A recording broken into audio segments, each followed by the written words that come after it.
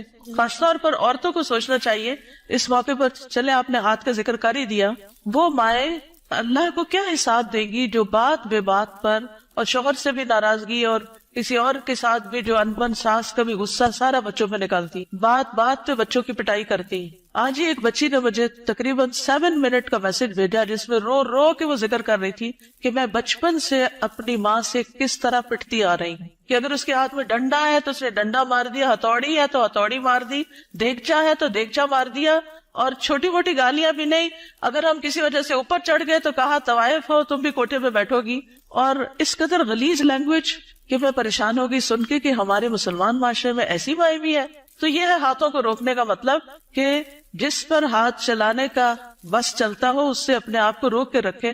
چھوٹی چھوٹی باتوں میں بال کھینچ دینا, کان مروڑ دینا, ہاتھ مروڑ دینا, دھکا دے دینا, اٹھا کے پٹخا کے بچے کو پھینکنا, اس سب کا حساب دینا ہوگا. یہ ظلم کی بدترین قسم ہے اور اس سے پرہیز کرنا چاہیے.